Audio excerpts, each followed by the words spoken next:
transition. Kobe Bryant's final game in his hometown of Philly started off well. He hit 3 of his 4 shots, but it went downhill from there, finishing with 20 points on 7 of 26 shooting, including 4 of 17 from three-point range. The Lakers fell to 2-15 and were the first team Philly has beaten all season. Stephen A., what do you expect from Kobe the rest of the way this year? Not much. Because listening to him last night and watching what we've watched, Father Time has caught up. He just can't do what he used to do physically.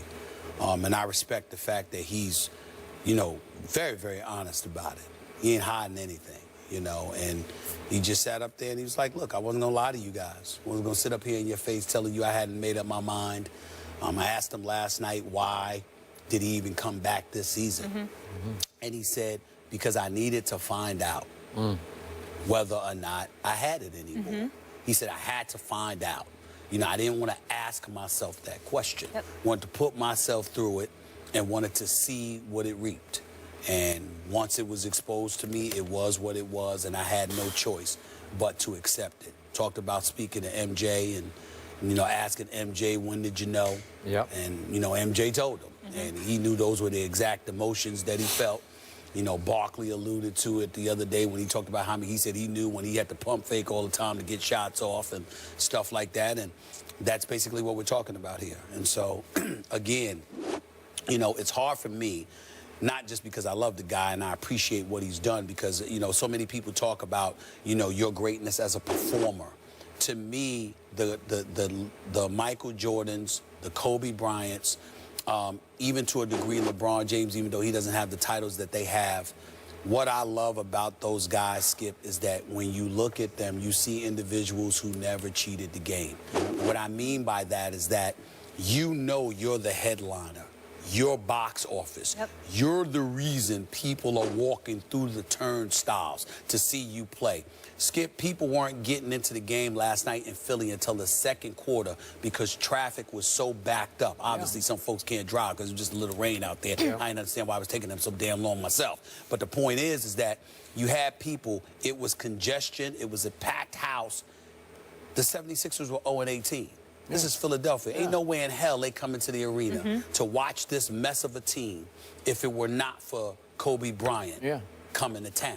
And so knowing that you're the headliner, you're the box office attraction, showing up night after night for years and years and years and answering the call that only comes with a box office attraction is something that I always grab an elevated level of appreciation for. And so he just can't do it anymore. But what we can never say about him is that he didn't do it when he could. When he could do it, he did do it.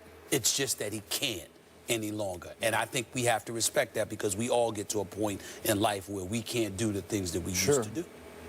I do appreciate there's no self-delusion here. It's not like you need to pull him aside and say, hey, you got to face it, man. He's faced it. He's faced it. He gets it. He acknowledges. He's self-deprecating. He's not self-delusional. He's deprecating after the man, I can't even win a jump ball with T.J. McConnell. He's right. 6 foot 2 inches. So that was an event last night. I was anxious to watch it, man. Seriously. It's against an 0-18 team, a 2-14 at 0. It's an event. It's his last stop, his last hurrah back in his hometown. And we're about to see a whole series of these around this league. Last stop, Kobe Bryant. And I told you to start this show, I got shocked and rocked because I wasn't ready for him not to have any legs after the opening salvo. He just didn't have any legs left, man. That was it. But a lot of people showed up to watch Kobe try to be Kobe, and he tried to give them what they came for. He shot the ball 26 times. He was 1 for his last 13 from 3. So the problem now is Byron Scott's problem, if not Kobe's, that you said you talked to Byron, he just looked like a battered, beaten man. He's up and down, he was okay. I know. It's tough, but he was okay. But I'm telling you, I've known him for years. Looking into his eyes, talking to him, I didn't see the same guy that I was going to see. So he faces a dilemma, as does Kobe going forward. Stop after road stop. They're all going to come to see Kobe. And what does he do? What does Byron do? Does he make him ceremonial? Does he start him and play him for the first 5 minutes and then try to get him maybe 10 or 12 more minutes throughout the game in bits and pieces? Is that how you do it? I'd like to answer that question. All right. That's a great question. It's a fantastic question. I will answer the question by telling you this is another reason we all know it's over. There's no answer. Here's why. Because Kobe starting out the game tells you he can go those 5 minutes. The problem is when you take him out, yeah, nice. he freezes up. Okay. You know, and so that's what it was. And Skip, I'd like to read something to you. Allen Iverson sent a text to Kobe yesterday. Oh, you read it? I heard it on that's right. 6 o'clock sports. I'm going to read 6 o'clock sports. Right. I'm going to read it right now. All right. He said to the Mamba, this is from one of your biggest fans, you're the top competitor with the biggest heart. You brought so much out of me like no other player ever has. God bless you and your family. Fulfill your other goals, dreams, and aspirations in whatever you want to do besides being one of the greatest basketball players to step on that dance floor. There will never be another Kobe Bryant. Love you, bro. All the best to you. Beautiful. And what I'm saying is I read that because, like you said, it is ceremonial. If we embrace it in the ceremonial state that it deserves, then we're not put off by it. And Kobe helps us by being self-deprecating. If he was delusional about Father Time, then it would be sad. But because he's self-deprecating and because he's embraced it and because he knows what he is not any longer, then now it all becomes a question of, this is the swan song. Does he deserve to have ceremonial moments? Does he deserve to be revered and honored for what he gave to the game? The answer would be yes. Okay, but the conflict will arise again and again. They paid to see Kobe. Should he shoot it 26 times a night? No, that's the problem. But that's the whole point. He shouldn't be shooting 20 a night. A lot of those shots should be going to Clarkson. A lot of those shots should be going to a Julius Randle, who, by the way, can play. Okay, a lot of it the ball should be in the hands a lot of D'Angelo Russell. You know, and you know, so all of those guys. I mean, you need to see Clarkson. However, is much smaller than I thought he was. He's not like Kobe's bigger than him, bigger and taller. You know, so these thoughts of him being the second coming, it ain't gonna be that. He's a good player who belongs in this league. You know, it's his time, his moment to shine a little bit.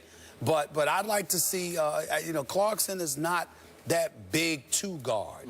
You know, it's going to be a problem. Okay, where does Byron Scott finally draw the line to protect Kobe from being embarrassed? That's what I want to know. I think because last night, I think ultimately he was embarrassed. I think that you have to monitor his minutes. Kobe Bryant should not be playing more than 22 to 24 minutes a game. And even then, he himself says he has to figure out a way to keep his body warm and his legs fresh from when he sits on the bench and he comes back out there. He's working on different ways to figure that out. But he shouldn't be playing more than 22, I'd say 22 minutes a game. And I'm going to remind you, now he's little more than a three-point shooter. Would you agree with that? Like, that's about all he's got left? Well, you going up against smaller guards, you can post them up. Sometimes, but I don't know if he's got the legs to post anybody out. Yeah. But when you're a three-point shooter and you're shooting 19% from three, and last night you took 17 threes, it's a bad formula for the Lakers. You're going to keep them from having even a chance to win the game if that's going to keep happening. And you know, I mean, listen, I've said it, like, I get where he's coming from because he explained it to me. He explained it to all of us. But if I had my druthers, he would have retired the other day instead of playing right now. All right. But I do appreciate him letting us know now, so as fans, they can participate in what was an event last night, as you said, you know, his goodbye tour, so to speak. But let's talk about the Lakers moving forward now. Magic Johnson isn't mincing words when it comes to his disappointment in the organization. Up next, we're going to react to his comments. Stay here. Don't knock over my heart.